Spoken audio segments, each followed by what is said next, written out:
Hello everybody, and welcome to the beginning of our course on the fundamentals of school administration. This course serves as an introductory course to what it means to be a principal.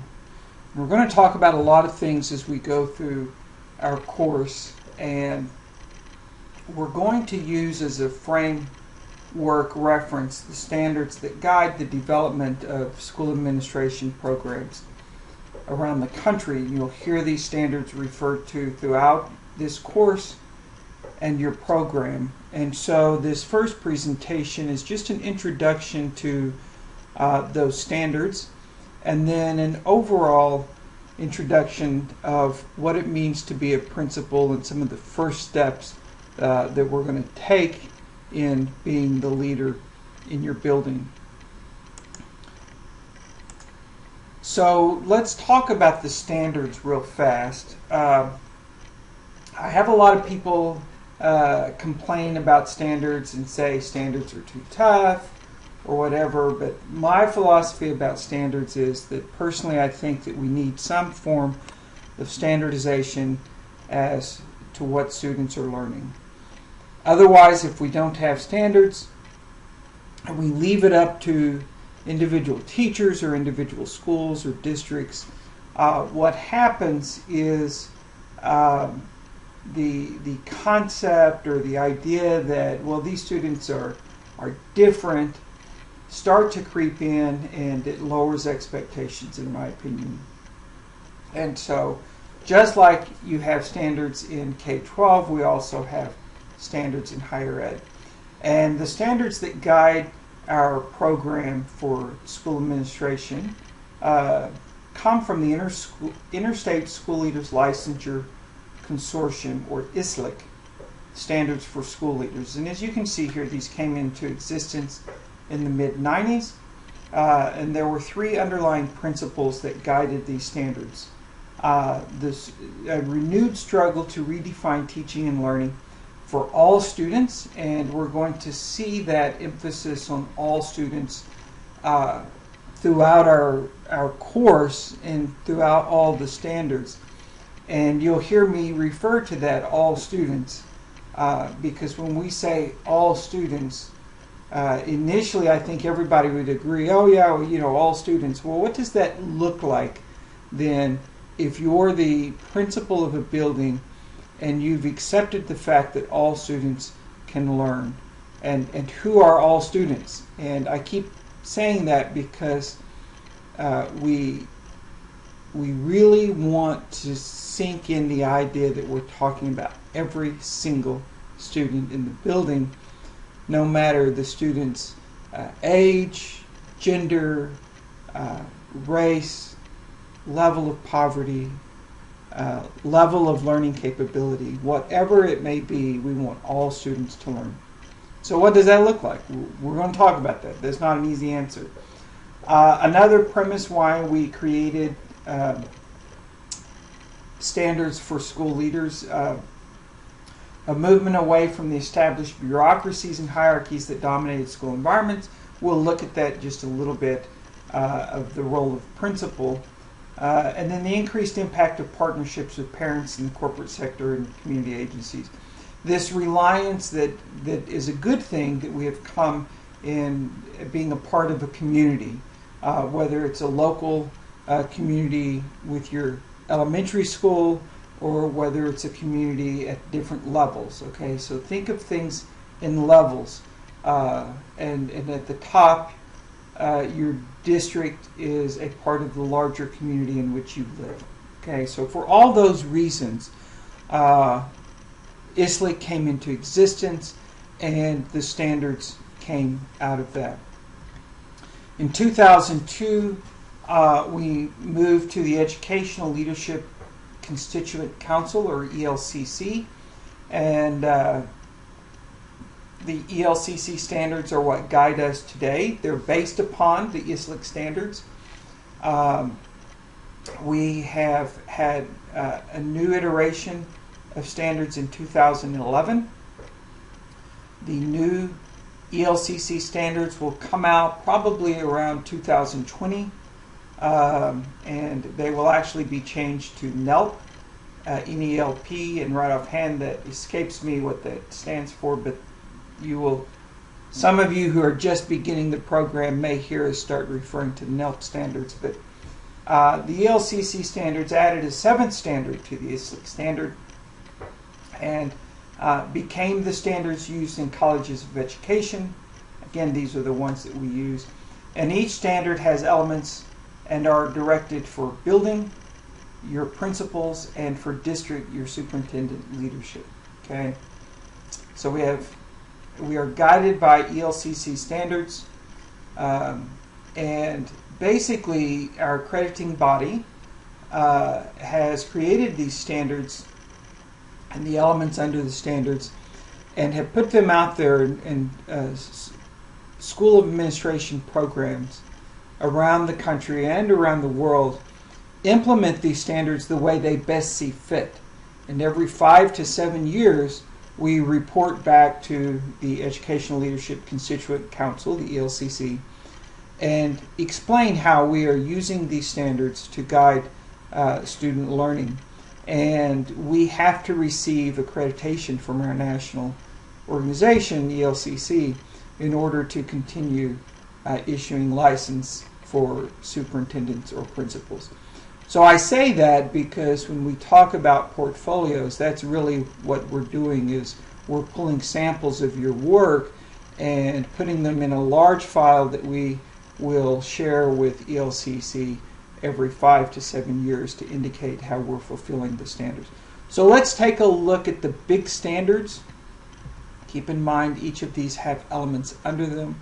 Our class is organized by standards, and so we will work our way through the standards and spend some more time on some than others, but nonetheless, these are the 7 standards that guide our program. And again, keep in mind that under these are specific elements. So standard 1, promote the success of all students. All the standards have this phrase in them. And how are we going to do that under standard 1? By facilitating the development, articulation, implementation, and stewardship of a school or district vision of learning supported by the communities. So standard 1 is all about vision and mission statements. Standard 2, promote the success of all students by promoting a positive school culture, providing effective instructional programs, applying best practices to student learning, and designing comprehensive professional growth plans. This is really, once you get that vision in place, then you're going to work on the school itself.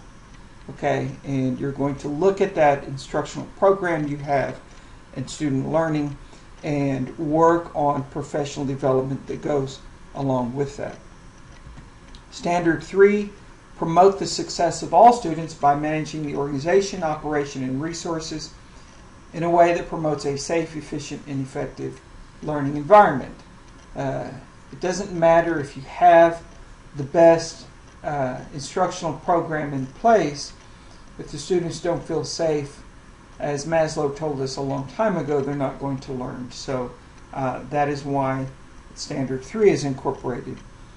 Standard 4 is derived from one of those underlying philosophies we said that came out in '96 with the creation of the ISLIC standards. And this addresses the promotion of collaboration with families and community members. And so we will talk about this as we go through Standard 4 and how we do this. And for those of you who are taking this class toward the end of your program, you're going to see that some of the things that we are asking you to do as a portfolio project align with these large standards. For example, in public relations is a class that was created based upon Standard 4. Okay, and you can see how it nicely fits with this idea of collaboration with families and community members. Standard 5, promote the success of all students by acting with integrity, fairly, and in an ethical manner. And standard 6, promote the success of all students by understanding, responding to, and influencing the larger political, social, and economic, legal, and cultural context. Here again, you can clearly see the link for those of you who may have taken school law. School law is aligned with standard 6. Our big project in there, of course, is your advocacy project, and that's looking at what's happening in education today in Oklahoma and gaining all sorts of perspectives from various stakeholders, and then synthesizing all that and reevaluating your own opinion of the topic you chose. As we said in 2002, ELCC added to Standard 7. Standard 7 is your internship, okay? And what we want in your internship is a microscopic look at how you can incorporate all of these standards 1 through 6 into an example of a work done in real world settings. Okay, and so that's obviously what you're doing in Standard 7. So like I said, we're going to take these standards and use them to guide our course. And so the first one then is Standard 1, simply beginning with a vision of learning and what that means and how we're going to do that. So we're going to spend a few weeks looking at Standard 1. And the first thing we see here is historically the role of the principal. And typically what we used to see, the role of the principal, was very hierarchical. In other words, you had the principal at the top. You may have had assistant principals depending on where you're located. I never worked in a building that had an assistant. I didn't have an assistant when I was principal simply because we were too small. But I've been in buildings that had over 4,000 students, and the head principal had, in one building down in Houston, the head principal had 11 assistants under him. So the historical look at this, though, is really how power was shared. The principal would make the decisions, the assistants would carry that out, and they would work down through the counselors, deans of students, and administrative staff, and then under that also would be the teachers and flowing out to the students, okay? And that's typically how we used to see principals work. But in the last 15 or 20 years, we've really seen this new approach where we see principals in the center being the leader of their building, but instead of that hierarchical approach, we see this more all-encompassing collaborative approach to being the leader. And so I want you to start thinking of this as we go through this about your principal. Most of you have a principal. A few of you are principals yourselves. But if you are a principal, think about previous principals you've had and what their leadership style was. Were they this more hierarchical approach, or are they moving more toward this leading from the center approach? So just to give you some ideas comparing these, historically we used to see principals would rule from the top down with little input from stakeholders. Leadership dispersed according to authority. The more authority you had on decision making, the more leadership and input you had, so those at the bottom had little to no input on decisions made. A power over approach. The principal is the leader. And compare that to this new approach that we've been looking and seeing emerging in the last 15 to 20 years. Again, principals work collaboratively. Leadership is dispersed according to competence, not according to line authority. And it's a power to approach instead of a power over approach. And then finally, the principal is the leader of leaders. And so in this, we see teacher leaders emerging as having important roles. And we're going to talk about all this, what all this means. This really is just an overview of what we're going to discuss. So in general then, what would this look like? Well, the first thing we see, and I struggle to use this term here, but this is the term that we've historically seen, and that's a professional learning community. We're going to talk about PLCs later, because PLCs, in the sense that we think of PLCs now, serve a different function here, but it's about the function here that I want you to see, as opposed to clinging onto that phrase PLC. The first thing a principal really needs to do is work on the vision and mission statement of the school. Most schools have these. Whether or not they use them to guide what they're doing is a different story. Okay, and that's really what the vision and mission statement are for, is to guide the work you're doing, so that when you come up with ideas of how to improve, you weigh them against your vision and mission statement and ask how they fit in with that. So I like to talk about the vision statement first. Your vision statement is, what does the school wish to become? So this is where you see yourself in 5 or 10 years down the road. Okay,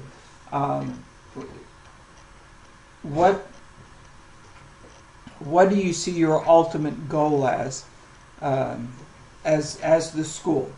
Okay, how you're going to reach that each year is your mission statement. Okay, so your vision is where you see yourself in the future.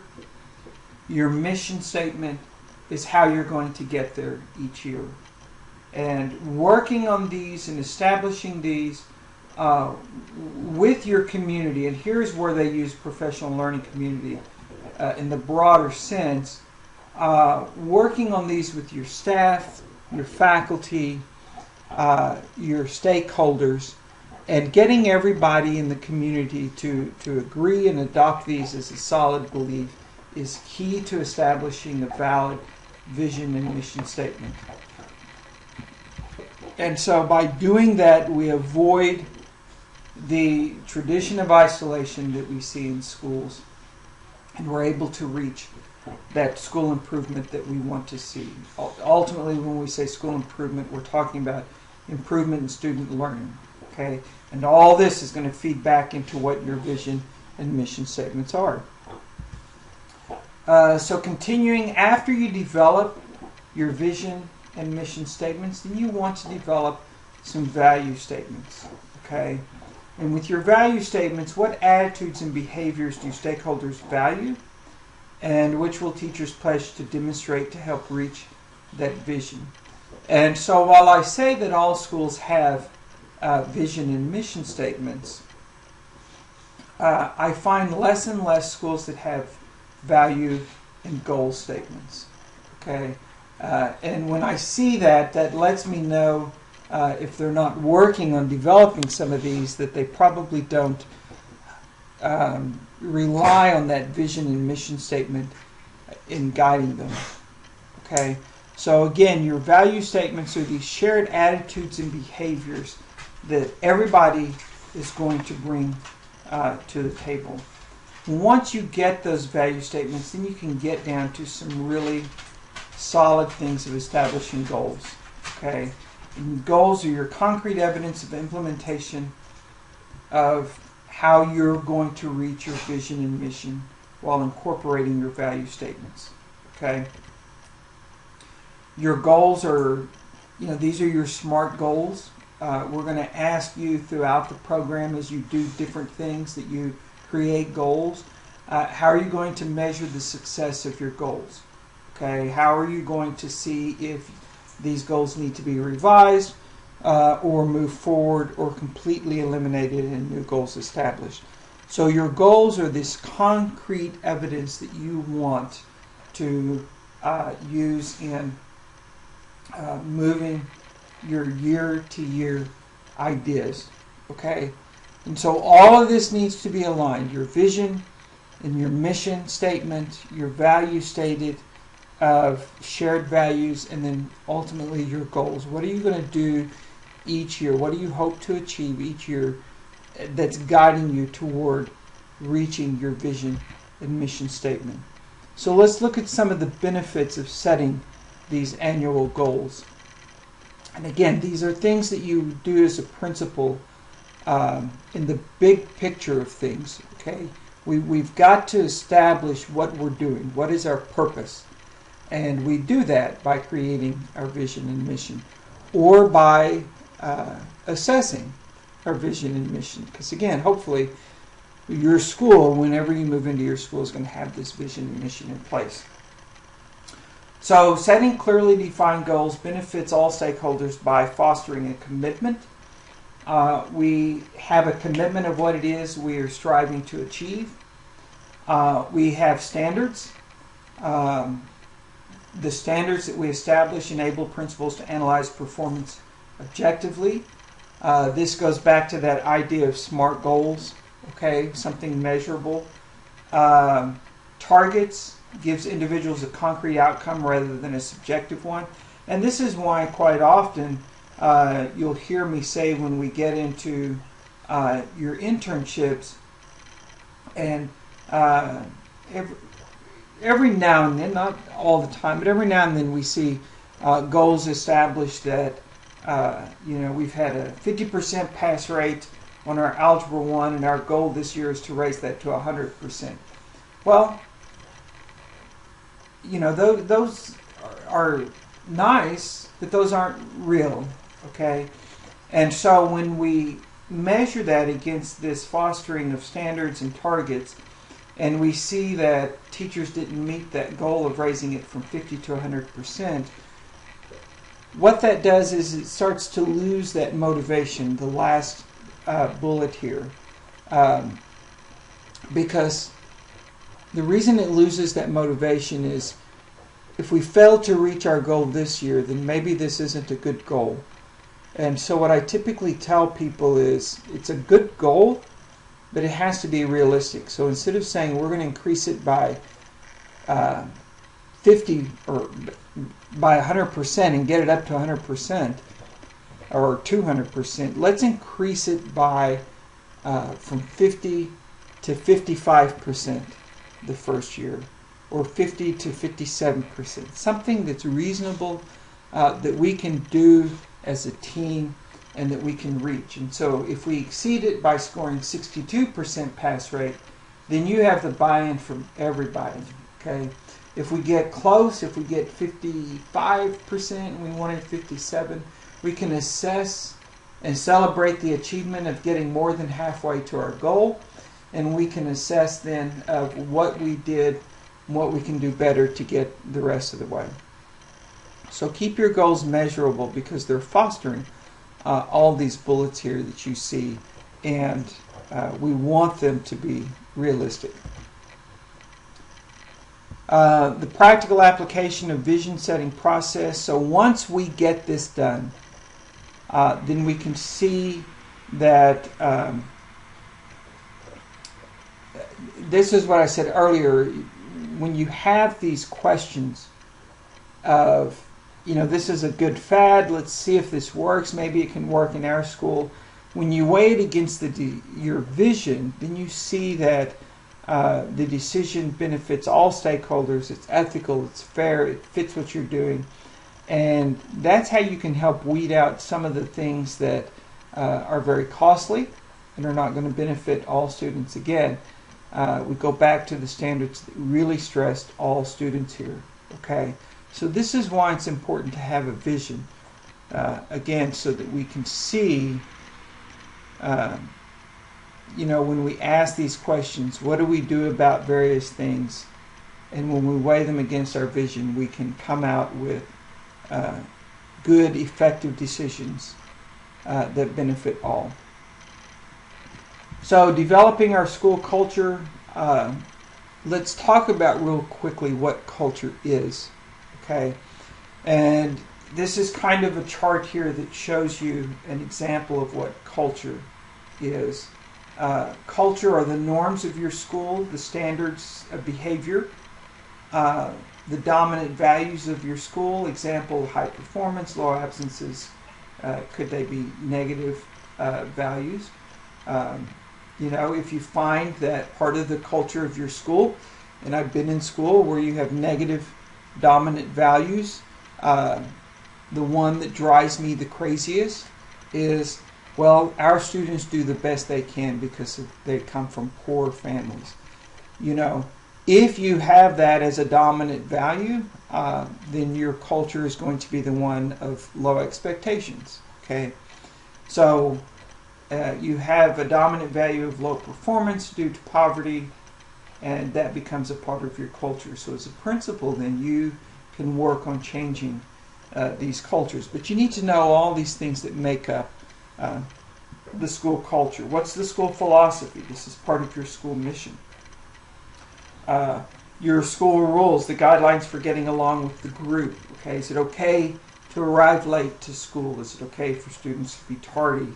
You know, those kinds of things. How does the school and the school stakeholders view rules? Feelings, overall atmosphere of the organization. You know, are teachers and parents and students generally happy, generally disgruntled? All that goes into the school culture. And then finally, your observed behavioral regularities, your common language and interactions. Okay, so you can see all these things built into a school culture. And I want you, when you start thinking about your school culture, to not come at it with our school culture is positive. I want you to have an open mind and start weighing against these things and try to get an idea of where your school culture is, okay? Because there's probably a nice median somewhere where it's not extremely on the high end or extremely on the low end. You probably have some, a little bit in both, that comes out to the nice middle of the bell curve. Statistically, that's what we expect.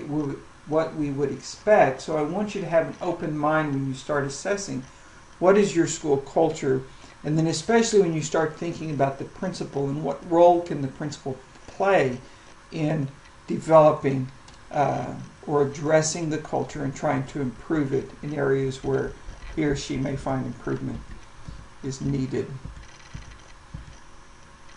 So part of the culture, you can't develop a culture without identifying those things that make that school unique.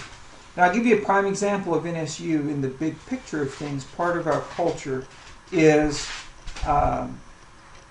Native Americans. NSU was founded as a Native American institution.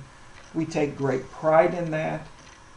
We are the #1 higher education institution for educating Native Americans in the country.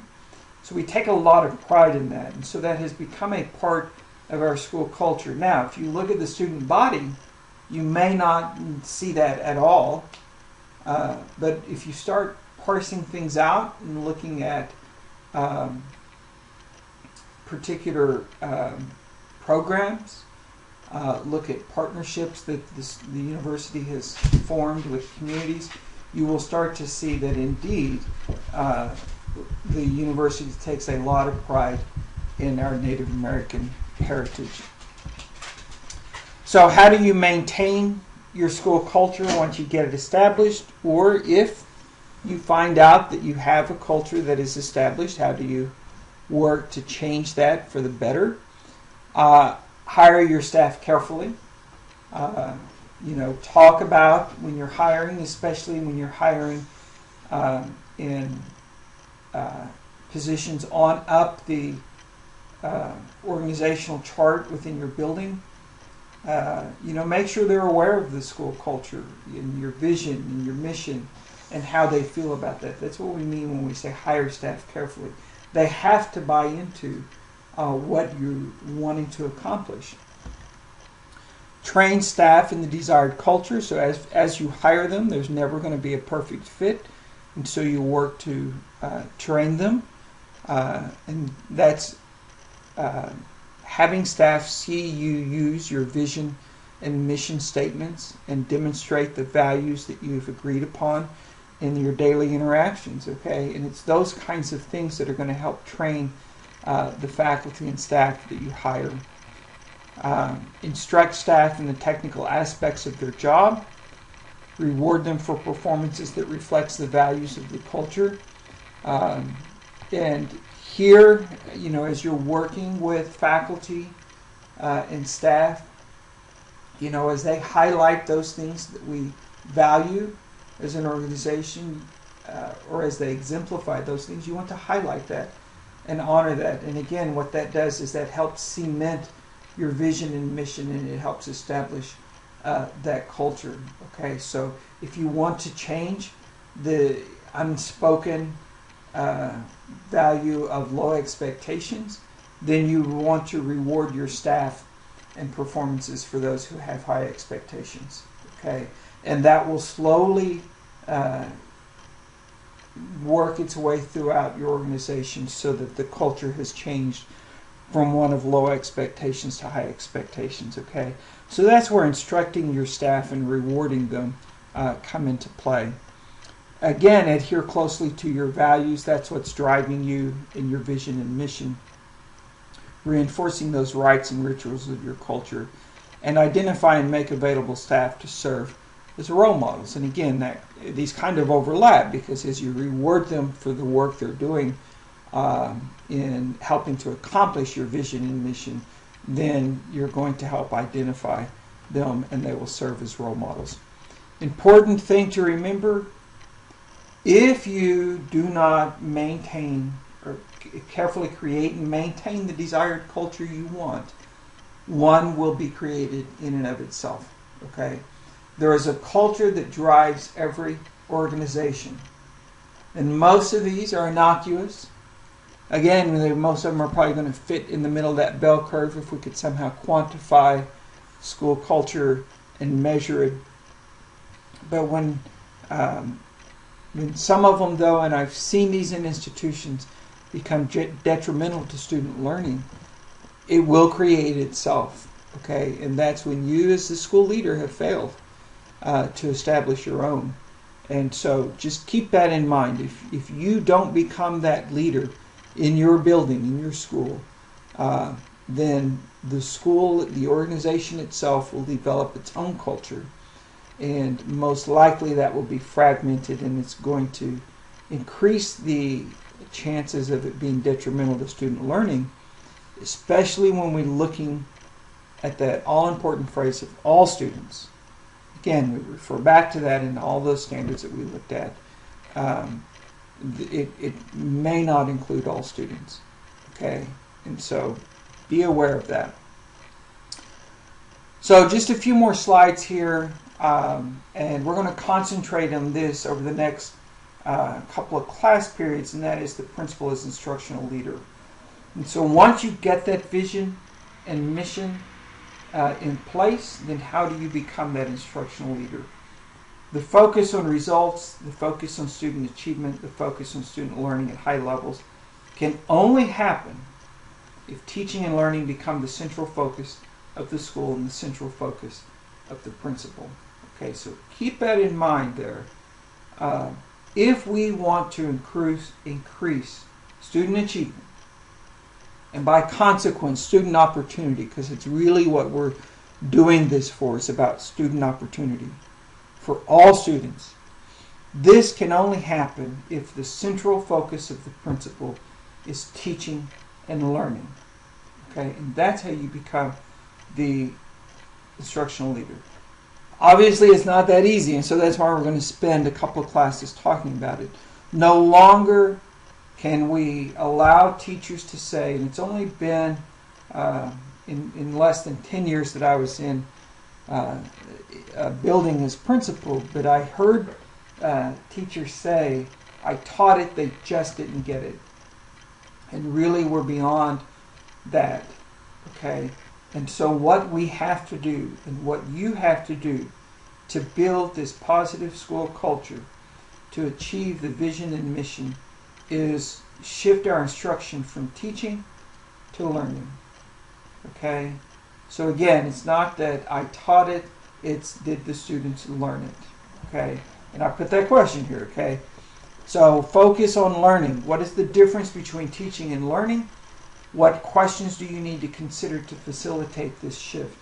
So it's not what you taught, Okay, it's not the question. That's not the question today. What did I teach? Well, you can look at my lesson plan to see what I taught today. It's the question, what did the students learn today? Okay, and that's where you need to really start working with your teachers to start changing that culture, but especially that lower element of values in your school. Okay, what did the students learn today? And how will teachers respond if students are not learning? How are you going to involve parents if students are not learning? Encourage collaboration. Why is collaboration beneficial? Here I refer to the Pygmalion effect. Teachers, teams, and PLCs accomplish this. The Pygmalion effect is the simple idea that teachers really are going to get what they expect. Okay, that's really shortening and summarizing it, but that's the truth, is that teachers get what they expect. And the Pygmalion effect comes from an experiment done at Harvard a number of years ago, and I would encourage you to just go to YouTube and type in the Pygmalion effect and look at this, because that's really an important thing. And so you as the principal then are going to have to change that expectation of what teachers expect if that's a negative thing in your school culture. How else do we get from teaching to learning? We analyze results. Okay, what type of data should we be looking at? What categories should we be used in looking at this? What are our longitudinal data, our areas of emphasis in our teams? And this is really where we see the modern idea of a PLC coming into play that DeFore talked about. And finally, our last slide here, a couple of more things on how we're going to get from teaching to learning, our emphasis on teaching to learning. And you as the principal need to provide support. Okay. Again, we're going to see this come out in Standard 2. This particular slide falls under Standard 2. Professional development. What do teachers need to help facilitate this shift from teaching and learning? Many of your veteran teachers are going to find this still a struggle even today. And so I think that when they find it as a struggle, then principals become discouraged, and it's easy to back off of this and let the system lead itself. Okay, but you have to become that leader and work through those struggles. What would the outcome of this support and shift look like in the classroom? Here's where you're going to provide professional development to get in there, and that falls under Standard 2. Also under Standard 2 is aligning the curriculum, instruction, and assessment. Okay, how does this reflect with No Child Left Behind or now ESSA? Despite criticisms of teaching to the test, what are the clear benefits to an assessment-driven curriculum? English and Steffi use the phrase the doctrine of no surprises, and we use English and Steffi in some of our courses that we'll get into. So just to summarize then, what we have done is we've taken a broad overview of the 7 ELCC standards, and we did an introduction by looking at Standard 1 and creating a positive school culture. And we broke that down just a little bit here at the end on what it means to be an instructional leader and how does a principal impact school culture, which obviously is going to be a byproduct of your vision and mission.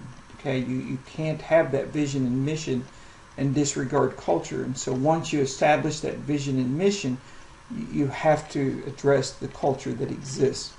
And in looking at that, we've looked a little bit about being an instructional leader and changing the attitude from teaching to learning. Not what did I teach today as a teacher, but what did the students learn today.